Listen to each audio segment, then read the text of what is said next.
All right, now I would argue that this might be the most important thing you can do when setting up the CRM. Two main reasons why. One is time is the most valuable resource for us as entrepreneurs. Anything you can do to gain more time, I would put as a top priority. The second reason is it's going to make your data way more complete. Things won't fall through the cracks. And I wouldn't be surprised if because of this, you book an extra job or two, equaling more money and more profit. But essentially what we're going to do here is try to get every single lead you can possibly get to get automatically entered into the CRM without you manually having to do it. So this will be available to download in the documents. You can see it's a very basic, simple spreadsheet, easy to recreate. First thing we want to do is think, what are the different ways that I get leads, and write down all those different ways right here. If you needed to create more of these, you can just grab right here, pull down, and it'll create more. You can see how did we integrate it into the CRM. It's important to write this down because a year could go by and you need to make a change and you forgot how you did it.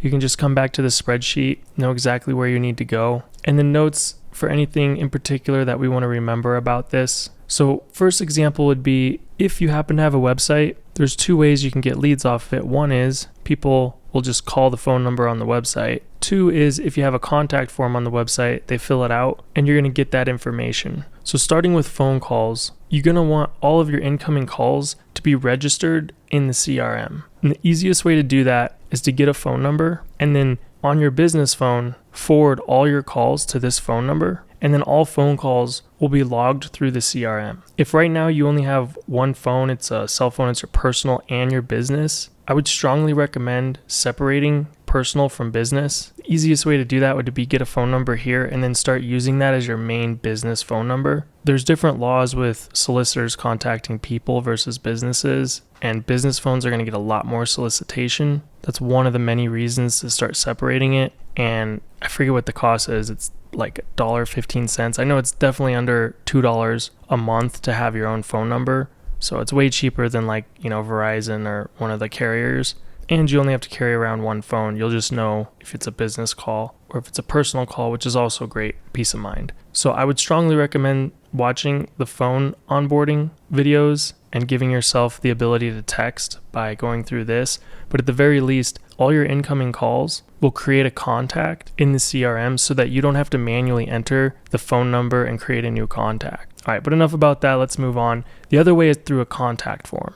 Now, there's actually a lot of different ways you can get the information to come in to the CRM through a contact form. You can actually go to sites, forms, create a form, and put that form on your website, which I'll make a video dedicated towards that. What's nice is it'll have tracking things on there, so you'll be able to see when that contact visited that page, when they filled out the form, if they came back to it, if they visited other pages on your website. But the other way that's most common is you're probably getting an email every time a contact form is filled out. Or maybe you're even a little bit more advanced and you're using like a WordPress website and they're using a plugin like Gravity Forms. There's a third party called Zapier where you can connect different things, like you could connect Gravity Forms with the CRM, have it automatically push it in there, or you can do what's called email parsing, where basically you forward all the emails that you get from your website to Zapier, and it knows, since the emails always look the same, where the name, address, phone number is, and then it does what's called parsing, pulls that information out, and then you